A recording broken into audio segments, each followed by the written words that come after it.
Good afternoon, respected chair, speakers on the dais, respected audience, and it's my pleasure to be here today talking in this World Education Summit. And right from morning, many of you attended the inaugural session and been listening to a lot of speakers talking about technology, how technology is enabling, and many people have an opinion about saying whether is technology going to replace the school, are children going to learn on their own, is the school going to be automated? Well, to put it in very simple terms and to bring everybody down to a session in terms of understanding, that technology can always be an enabler. Technology is not there to replace the school. And that's something as an aspect which we need to understand. We cannot just put a technology and say, now there's a school, it runs. So this is the whole idea changes of education. To support my view, I would like to play a small video. Can we play that video?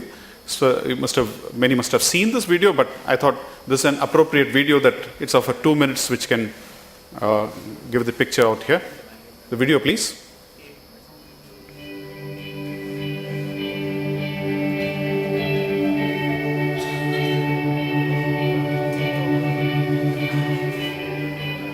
Education is a personal process. It's people who learn. It's a human mind, a human heart that is responding to their own experiences. Great teachers know that. They know that the way you get people to learn is by connecting it to the learner's interest, to what motivates and what energizes and what excites them, what engages their imagination. Technology, in its many forms now, offers unknown and untold opportunities to engage young people's imaginations and to provide forms of teaching and learning which are highly customized to them. Real part of teaching is an art form, I believe, because great teachers also look into the eyes of their students and recognize who they are and how well they're responding, and whether this is something they could take further or not. Teachers have a really important role as mentors, as well as people who are there to engage students in a standard curriculum of any sort. At the heart of all great professions is a deep power of connoisseurship. It's true of great musicians. It's true of all virtuosi, that they know what to provoke here and now. And great teachers like that. They have a repertoire of skills and possibilities and knowledge, but their skill is to apply it here and now with you, to know what would be appropriate. So I believe it's both personally essential that we have forms of education which are humane and balanced and liberal and sensitive and tolerant, but I believe it's a global imperative at the same time, and that the stakes we're playing for are very high, and we can't afford to get it wrong.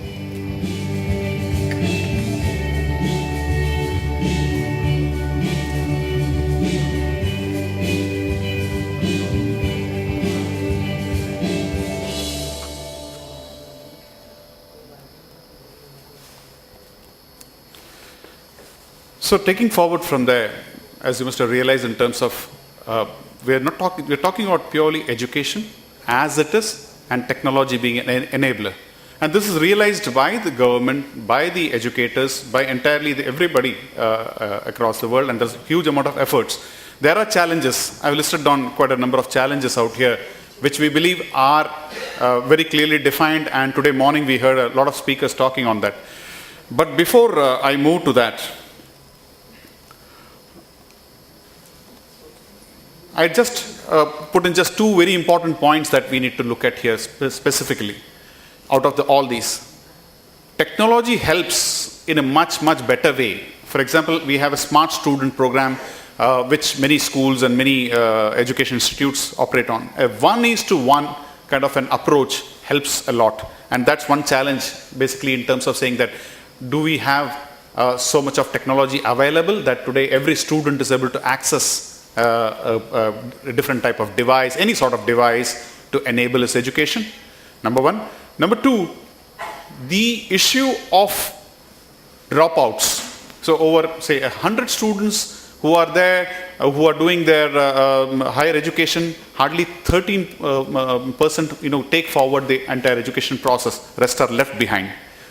So how do we enable them to build their careers, their opportunities on a future, when you look at it from a future point? Do they have skills at a schooling level? Are the skills being developed? What are the skills which could be enabling them so that even if they drop out, they still have something to stand on? And you heard today morning Professor Mantha speaking, or even Professor Ramamurthy talking about it. And quite interesting out here. When you look at it, these factors also play a vital role, and that's the current state of affairs. When you look at institutional infrastructures, there are huge issues.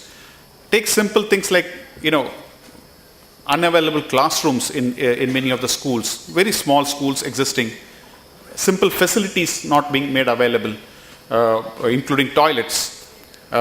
Teachers and faculty, though they are there, the enablement, again, many speakers spoke about the teacher development and what skills they need to equip. And this one area which again we need to like to bridge the gap. One is the shortage of teachers, and the second in terms of the quality of teachers. What is it that we can do to improve that, and how technology can play a vital area in terms of developing these teachers, bringing motivation to a lot of teachers to join as teachers and work in education. And finally, here comes the aspect of skill development, which is very important, basically from an employability point of view. And if you look at like an NVQF kind of a standard structure which has already been framed, do we have something as a standardization out here? As of now, not yet. We should look forward for something to happen on that front. Now, we also heard a lot of speakers talking about a disruptive technology being, getting into this area to build, entire education process, which enables people from skill development, right from basic schooling onwards to skill development. And there's a whole lot of things which is happening. And here specifically the PPP model, which was very keenly spoken about by even Professor Ramamurthy, and also we heard Dr. Jadhav today speaking here about the PPP model. Very important that it works. And here's where the industry starts collaborating with the academia and the government specifically to build an entire model which can help using technology to develop those skill-based programs within the education system, or even the basic education formats. Next point. The key takeaway from entire thing, what I'm trying to project out here, is that technology would just be an enabler. Technology is not replacing the school. These are other things which we are bringing in, which are basically helping education from moving from point X to point Y. And these aspects needs to be further looked upon and understood by the academia, the government and the industry, all coming together and making it happen. And that's the point which I would like to stress upon here. We at Microsoft are there anytime, anywhere, and we believe in this kind of learning methodology, and which we bring it to the table by investing in education in quite a big way. Thank you so much.